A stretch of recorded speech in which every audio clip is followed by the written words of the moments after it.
หึเป็นไข่เป็นไข้โดยอ้าวเป็นได้จะมือเลย3-4 มื้อนี่แหละชื่อยาให้คนกินเลยซื้ออยู่ยาตัวอันนั้นตัวซัมนีนะยาเวียด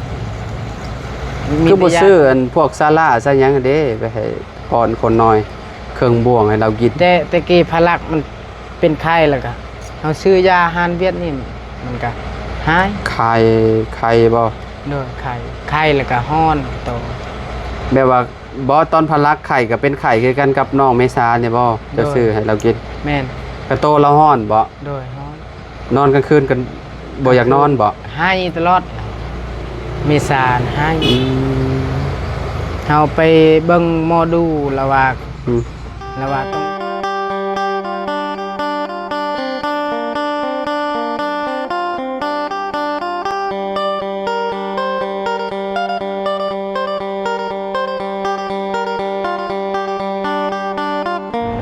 มาพี่หน่อยเนาะเปิดภาพมา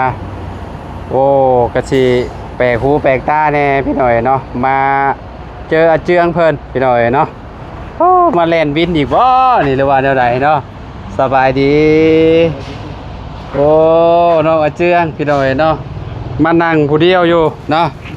ขออนุญาตแน่เนาะโอ้ยพี่หน่อยเนาะมาเล่นวินบ่โดยได้จักเที่ยวแหละอากะเที่ยวหนึ่งแต่ควรไปชายแดนแต่ครัวไปชายแดนโดยแก้คนเวียดมาจากรถเมล์คนเวียดบ่โดยไปชายแดนรถติดขนาดมื้อนี้เนาะโดยติดยาวเหยียดเลยพี่น้องบ่จนฮอดปุ่นเลยจนฮอดเฮือนลุงเหิมบุญโดยยาวเลยพี่น้องเนาะพอเฮาอันน่ะพี่น้องเนาะเฮาขี่รถผ่านมาพี่น้องเนาะแม้ว่าแต่ละคนก็จนดับรถท่าพี่น้องเนาะเพราะว่าเพิ่นกำลังเนาะซ่อมแปลงอยู่พี่น้องเนาะได้เท่าใดจากนี้ไปชายแดนเจียเพิ่นให้เท่าใด150,000 150,000โดยน้ำมันก็50กันได้100,000ตั้งเฮาว่าเอาเองบ่เลยแนวใดตามเขาสิให้อ้าวแล้วว่าเฮาว่าไปฮอดบ้านอันนี้ราคาเท่านี้บ่ผู้เวียดใจดีหั่นเขาให้ลายอยู่เวียดใจดี150,000ก็ถือว่าลายแล้วโดยโอ้ใส่น้ำมัน50,000เนาะใส่น้ำมัน50,000ก็ได้หลายเติบแล้วพี่น้องของมื้อนี้น้ำมันลิตรนึงก็ประมาณ30เนาะก็ได้กินน้ำตัว100,000เนาะไปชายแดนแล้วก็อยู่ในคิวรถเมล์เห็นอยู่รถเบาเสียงผ่าน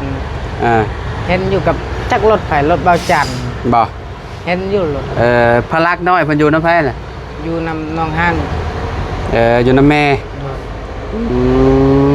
เจ้าเริ่มมาเฮ็ดได้จักมื้อแหละก็มามื้อนี้บ่เลยนั่นได้แต่ครัวนั่นเพนั่นแหละโอ้ตั้งแต่ครัวน่ะเพโอ้อาเจืองก็สลาดได้พี่น้อยเนาะอาเจืองเพิ่นแบบว่าเพิ่นพลิกวิกฤตให้เป็นโอกาสพี่น้อยเนาะแม้ว่ามารับจ้างบางคนเพิ่นก็ขี้ข้านท่าเด้เพิ่นก็นั่งรถจักรไปมันสิไวเนาะขี่รถจักรไปมันไวได้พี่น้อยเนาะคือแบบนี้แล้วรถติดพี่น้อยเนาะสมมุติว่าขี่รถใหญ่น่ะติดยาวเหยียดเลยพี่น้อยจนฮอดครัวพุ่นอ๋อตั้งแต่เศร้าๆแบบนี้น่ะเนาะติดยาวเลยพี่น้องเอ้ยแต่ละมื้อได้จักพันแต่ละมื้อมือได้มือบ้านนี่บ่ได้ครับวานนี่บ่ได้โดยมือเก่าครัวนั่นเพกอะได้อยู่พอได้อยู่170,000เกือบ200,000พุ่นแล้วเนาะโอ้สมมุติว่าเฮาไปรับจ้างกันทางป่าทางหยังก็โอ้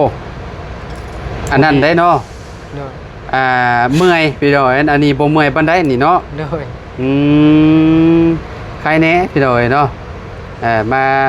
ขับวินพี่น้องรถใช้ให้มันเป็นประโยชน์พี่น้อยเนาะทางน้องอาเจืองเติมน้ำมัน50,000ก็ขี่ได้หลายมื้อเติมเนาะอาเจืองเนาะบ่กันเติม50,000นี่แกแต่ควรฮอดชายแดนแล้วก็กลับมาพี่หมดเลยเบิดบ่รถเจ้านี่ได้โอ้แสดงว่าคือว่าแล้วโมเมนต์นั้นเนาะโมเมนต์หัวฉีดเนาะมันเป็นคาบูพี่น้อยเนาะมันลดจากเปลืองแน่เนาะเถือกะเวียดแบบนี้เราอยู่ใกล้อยู่พุ่นเลยเฮากับไปแบบเลาะแล้วก็เห็นเราย่างแล้วก็ ถามว่าไปไสเนาะล่ะว่า อืม แล้วว่าไปกินข้าวอยู่ตลาด โดย ขี่วินบ่เฮาว่า ๆ ว่าไป ใครเราเจ้าอันน่ะฮู้จักภาษา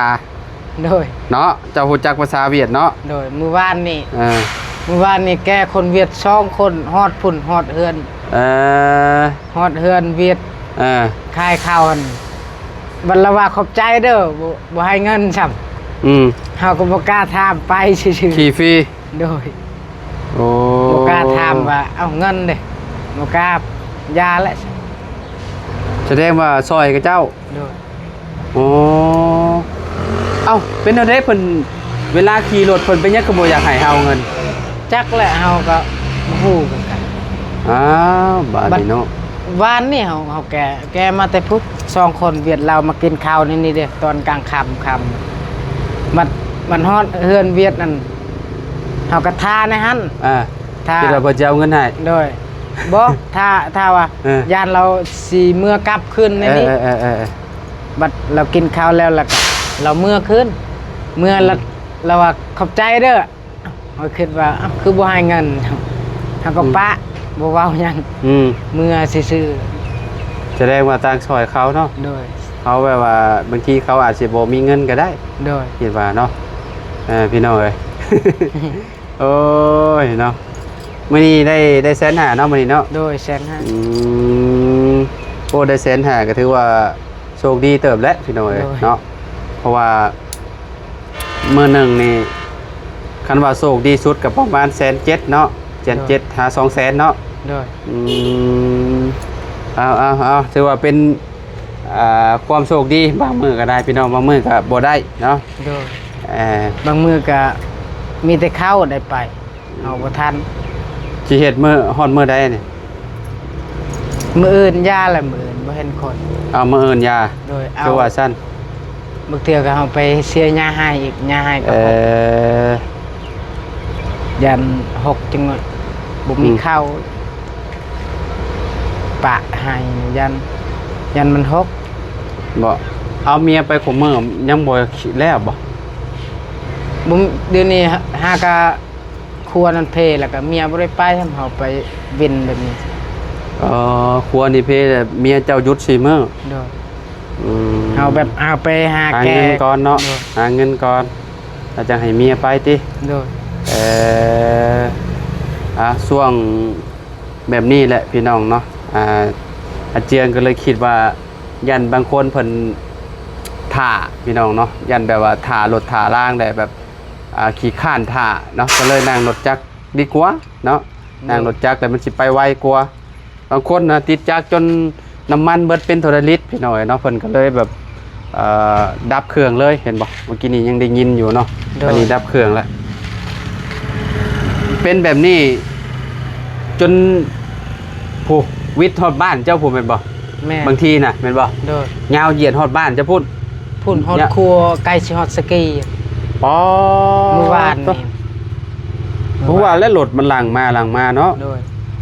มื้อวานนี่กลางคืนเขาปล่อย2โมง 2 โมง2 โมงกลางคืน โดย ปะโต เขาเฮ็ดทางกลางคืนเด้เพราะว่าเขาเฮ็ด กลางคืนก็เจ้าก็เร่งเนาะ โดย เร่งมือเฮ็ดอืม แบบกลางเว้นแบบนี้ยันเขาสิไปเขามีเวียก อ่า เขาไปแล้วยันเขาหายเขาก็เล่งกลางคืนนั้น อืม แล้วฮอด2โมงเราก็ปล่อย 2 โมงกลางคืนปล่อยไปเลย โดย แต่ตอนแรงแบบนี้น่ะคือแบบคือสิโดนอยู่แบบนี้เนาะ โดยเขาปล่อยอยู่แบบนี้เขาปล่อย ปล่อยแบบเวลารถทางนั้นบ่มีเนาะ โดย เพราะว่าแบบทางลงอ่ะเด้พี่น้องมันยังเพิ่นเฮ็ดยังบ่แล้วเด้ โดย ยังถ้าเพิ่นแล้วแหละคือสิสบายอยู่ดอกพี่น้องเอ้ยเนาะแบบว่าปล่อยรถออกก็สิบ่ติดปานนี้เนาะ โดย ในช่วงนี้ก็รถติดพี่น้องติดหลายเลยแหละเนาะจังโมงจังสิเมื่อเฮือน คันบ่มีคนแล้วก็เมื่อ ตอนนี้ก็เป็นเวลาอยู่ประมาณ5 โมงปลายแล้วพี่น้องเอ้ยเนาะ โดย ถ้าเจอเพิ่นก็เบิ่งอีกจังเล็กจังน้อยเนาะ โดย ก็เราบ่มีคนก็เมื่อแล้วเนาะมีหยังซื้อหยังมาฝากลูกชาย จักซื้อหยังว่านนี่ซื้ออันนั้นซื้อปิ้ง ซื้อปิ้งบ่ โดยปิ้ง เพิ่นมากินหยังลูกชายเจ้า จักเรากินเนี่ย พวกข้าวพวกหยังนี่นะแบบว่าเป็นปิ้งอันนั้นบ่ปิ้งอั่วปิ้งหยังเรากินบ่ ปิ้งอัวเราบ่ค่อยกิน แต่บ่มักบ่ โดย บ่มักปิ้งอั่วเนาะ โดย อืมมีหยังละมักขนม จากเฮาก็บ่เคยซื้อให้เรา บ่เคยซื้อ โดยมีแต่นมอย่างเดียวซื้อบ้านนี่ก็ซื้อนี่ เอาพวกขนมเราบ่มักบ่ เรามักอยู่แต่ว่า ขนมแบบนั้นเรามักกิน บ่จักเฮาบ่เคยซื้อให้เราบ่เคยซื้อจักเทื่อให้ลูก เอา แล้วบ่ฮู้ว่า บ่ฮู้ว่าเรามักแบบใด โดย อ้าวบาดนี้ มีแต่ซื้ออันนั้น ซื้อหยังให้เรา ซื้อนมและเมื่อแล้วก็ซื้อให้เรา ซื้อนมในกระซอยนะ โดย อืมคิดว่าเป็นชื่อขนมแบบว่าเมื่อให้คนน้อยอะนะ บ่เคย แต่ว่า ซื้อ ขนมเป็นพวกขนมกรอบๆแกบๆหั่นน่ะ โดย บ่เคยซื้อบ่ โดย เออ มีแต่วานนี่เขาซื้อปิ้งอัวปิ้งหนึง อืม แล้วเมื่อแล้วก็สู้เมียกินแล้วก็สู้พลักบ่ได้กิน พลักบ่มัก โดย บ่มักปิ้งอัว โดย ซ้ำข่อยเฮ็ดนี่เราจักแลอันแต่โดนแล้วบ่ได้พ้อกันตะกี้เราเห็นเรามากินขนมอยู่ขนมแบบเป็นพวกขนมกรอบๆเป็นพวกเล่พวกหยังก็น่าสิกินได้นะขนมแบบว่าคือขนมไข่มันยันติดคอนั่นน่ะ โดย เนาะขนมอันอีหยังแบบกรอบๆหั่นนะแบบมันหยังขนมมันหยังแต่แขวเรามีแล้วเราก็สิยำได้อยู่เนาะขนมหยังก็กินได้แล้วเนาะ โดย แต่พ่อบ่เคยชื่อให้เนาะ โดย มาเจ้ามาบัดนี้เราเอา2คนบ่เมื่อยบ่เมื่อยคักปานหยังเลย เราเมื่อยคือ น้อง กั หั น ง แล้วว่ามื้ออื่นอย่าไปอีกแล้วว่าเห็นบ่มีก็อย่าไปหรอกไปเสียหญ้าให้อันหรอ ให้เราเอาลูกกับเสียอย่าให้เราเอาหยังเมียเจ้า เราเอาตัวใดก็เอาหมดล่ะ เอาเบิดเลี้ยงแต่เบิด โดย ไปให้ก็ได้ เนาะ เลี้ยงลูกก็ได้เนาะ โดย อืมลูกเล่าน่ะหักก็เลยได้น้องอีหยังน้องเมษาน่ะดูว่าเจืองน่ะบ่สิหลายโตขนาดเลยพี่น้องเนาะ เราเป็นไข่ หึ เป็นไข่ เป็นไข้ โดย อ้าวเป็นได้จักมื้อเลย 3-4 มื้อนี่แหละ ชื่อยาให้คนกินเลย ซื้ออยู่ยาตัวอันนั้นตัวซัมนีนะยาเวียด คือบ่ แต่ยา ซื้ออันพวกซาลาซะหยังเด้ไปให้ป้อนคนน้อยเครื่องบ่วงให้เรากิน แต่กี้พลักมันเป็นไข้แล้วก็เอาซื้อยาฮานเวียดนี่มันก็หาย ไข่บ่ โดยไข้แล้วก็ฮ้อนโต แบบว่าบ่ตอนพลักไข่ก็เป็นไข่คือกันกับน้องเมษาเนี่ยบ่จะซื้อให้เรากิน แม่น กระโตเราฮ้อนบ่ โดยฮ้อน นอนกลางคืนกันบ่อยากนอนบ่ หายตลอดเมษาหายเฮาไปเบิ่งหมอดูแล้วว่า อืม แล้วว่าต้องยาวเกิดแล้ว จะบอกว่าคนเก่าคนแก่มาเกิด แม่นต้องยาวซื้อหมูแล้วว่าซื้อหมูแล้วก็ไก่ยาวให้หมอยาว อืม แต่ว่า ให้หมอยาวอีก โดยพลัก ก็บ่พาไปหาหมอเบิ่งก่อนคันว่ามันบ่ดีจังว่ากันว่าคันว่าเราบ่หายไข้หั่นน่ะ บ่แบบอันนั้นได้คน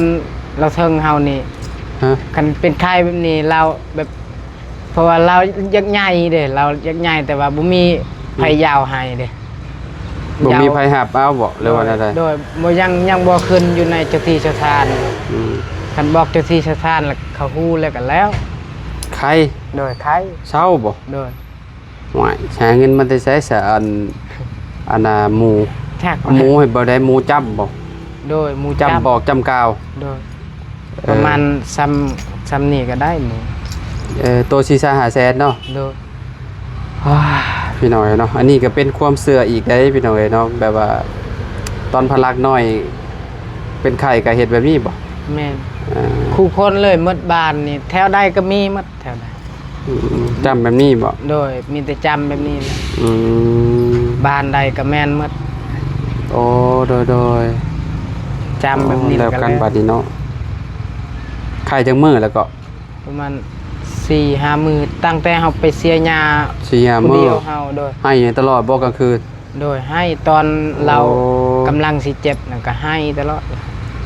คือว่าเล็กๆน้อยๆเฮาบ่ฮู้พี่น้องแต่ว่าเพิ่นเจ็บหม่องใดเพิ่นบอกบ่ได้เด้ โดย มีแต่เดาไปต่างๆนานาแล้วก็มีแต่ไปเพิ่งหมอดูหมอเดาแล้วก็หมอนี่แหละพี่น้องหมอหลวงแน่เนาะคันเป็นไปได้ก็ไปกวดเบิ่งก่อนเนาะแต่ก็จังว่าอาการดีแท้เด้อกันนั่นน่ะคนน้อยเด้เพิ่นบ่ฮู้เด้เพิ่นมีแต่ไข้แม่นบ่ โดย บางทีไข้ช่วงนี้ไข้เลือดออกเลยหน้าฝนนี่อันตรายได้พี่น้องเอ้ยนะยุงลายซ้ำเจืองเอ้ยบ่แม่นเรื่องธรรมดาเลยนี่นะ โดย ต้องไปเบิ่งข้างแน่เด้อพาคนน้อยไปเบิ่งก่อนเนาะเฮาก็เอาเงินให้อาเจียงกันซื้อขนมให้พลักน้อยก่อนพี่น้องเอ้ยเนาะพอดีว่าแวะมาเห็นเพิ่นนั่งอยู่นี่พอดีเลยพี่น้องอันนี้เอาไปซื้อให้ร้านน้อยเนี่ยเด้อ โดยขอบใจ ซื้อให้พลักกินแน่เนาะบ่ฮู้ว่าเพิ่นมักกินแบบนั้นแหละพี่น้องเฮาก็บ่จักดอกเนาะมีแต่ฝากพ่อเพิ่นแล้วแหละซื้อไปให้ โดย เพิ่นกินแน่เนาะ ซื้อมักไม้นั่นแหละ ซื้อบางไม้บางหยังก็ได้แล้วแต่ดอกซื้อไปให้คนน้อยเพิ่นกินนั่นแหละเนาะถึงน้อยก็เมื่อแหละเนาะ โดย โอเคอย่างเฮาก็ไปแหละพี่น้องเอ้ยเนาะรถก็ยังติดคือเก่าคือเดิมพี่น้องโอ้ยาวเหยียดจนฮอดเฮือนลุงผูกพี่น้องเอ้ยเนาะทางนี้ก็จนบ่ไหวแหละพี่น้องจนขึ้นมาจอดท่าอยู่พี่แหละเนาะ โดย เราคิดว่าไปทางพุ่นก็บ่รอดคือเก่าเพราะว่าก็ออกพุ่นคือเก่าก็ติดคือเก่าเนาะเจียงเนาะ โดยเพียงแต่ลัดหน้าเขาอย่าให้ไปก่อนนั่นได้ไปก่อน โอ้ยากเพราะว่ารถแบบนี้เพิ่นก็มาเด้ โดย เพิ่นมาแล้วก็ติดกันรถแล้วนี่ บ่เราลัดทางนี้ได้อยู่เราลัด แม้นลัดก็ได้อยู่ออกพุ่นมันก็เจอกันคือเก่า จังนั้นเขาปล่อยเบื้องนี้แหละก็เราได้ไปก่อนจัง ได้ไปอยู่แล้ว แต่คือว่าแล้วบ่ฮู้ว่าเพิ่นไปทางนั้นไปเอาหยังเฮาก็บ่จักดอกเพราะว่าเพิ่นสิลัดไปพุ่นเนาะไปเอาสบายดี สบายดี ขอให้มันมานเด้อขอให้ได้เงินละลายก่อนสิกลับเมื่อเฮือนหาเมียหาลูกเด้อเจียงเด้อพี่น้องเอ้ยเนาะป๊าดตะรถก็ติดยาวเลยพี่น้องเอ้ยเนาะพุ่นน่ะปดโพโอ้ตะผักลีล้อนี่พุ่นน่ะโอ้พี่น้องเอ้ยเนาะทางนั้นกับผู้ชุดเลยชุดชอยเลยพี่น้องเอ้ยเนาะโอเคอยู่ดีมีแห้งวัชภูทุกคนขอบคุณหลายๆเด้อที่ติดตามและเป็นกำลังใจให้เนาะพ่อแม่พี่น้อง FC วัชภูทุกคนเนาะเมื่อนี้ก็ได้อันนี้แหละมาเจอน้องเพิ่นอยู่นี้เจอเจียงอยู่นี้เนาะก็เลยได้ร่วมกับเพิ่นพี่น้องเนาะเพิ่นว่าเพิ่นมาขับวินได้อยู่150,000มื้อนี้ว่าซั่นเนาะโอ้ก็โชคดีอยู่พี่น้องเนาะดีกว่าบ่ได้พี่น้องเนาะมื้อก่อนเพิ่นว่าบ่ได้เลยเพิ่นว่าแต่ว่ามื้อนี้ถือว่าโชคมีโชคมีลาภอยู่เนาะเอาอยู่ดีมีแฮงพบกันคลิปไหนเด้อพี่น้องเด้อสบายดีพบกันใหม่